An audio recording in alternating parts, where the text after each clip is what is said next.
Hey everyone, so I just wanted to get on here this week. I haven't been on in a few days and wanted to go over what we talked about on Sunday. And we had some technical issues, so I couldn't record the message, so I apologize for that. Hopefully we get those straightened out this coming Sunday.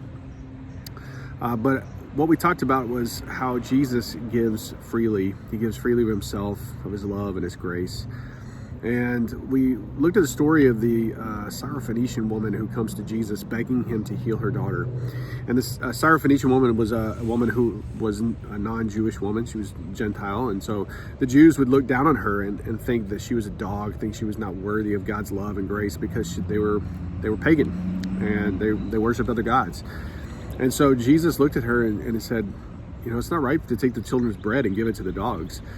And that was not an insult to her. He wasn't playing into or feeding into the whole Jewish mindset of Gentile people. It was more of a rebuke to the disciples because some of them were probably thinking, what is this dog doing here? And how dare she come and ask this of the master, of the rabbi? And so Jesus said that to her, and she responds in such tremendous faith and says, yeah, but even the crumbs fall from the master's table, and that's good enough for the dogs. And what she was saying is like, that's good enough for me. That's sufficient for me. That's enough. And Jesus was amazed by her faith, and he said, go, your daughter is well. Your daughter is healed. And so Jesus saw past labels. He saw past cultural stigmas. He saw past all those things, and he gave freely. It did not matter what color skin they had, where they came from, where they lived, if they were Jew or Gentile, if they were a slave or free. It didn't matter to Jesus. And so my question is, does it matter to us?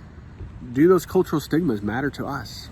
And we can easily respond quickly and say, no, they don't. But do they? You know, that's a good challenge for yourself to pray about, to seek God with, and say, what cultural barriers do I have towards people?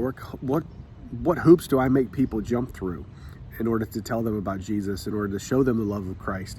You know, do I judge people automatically as soon as I see them? Do I start forming an image in my mind? Do I start forming a story in my mind of who they are and where they've come from? We've all done it. I do it all the time. And so I think that's something that we need to ask the Holy Spirit to work in us, because in a world that we live in today where people are just overcome by so much stress, anxiety, and fear, and just lost. They're just lost. They don't know where to go.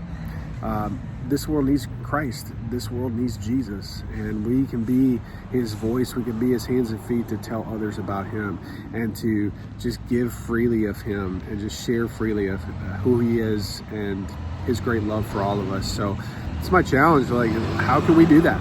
You know, I asked myself, how can we do that in our own individual lives? And how can we do that as a church body? So I hope to see you soon and hope you're doing well.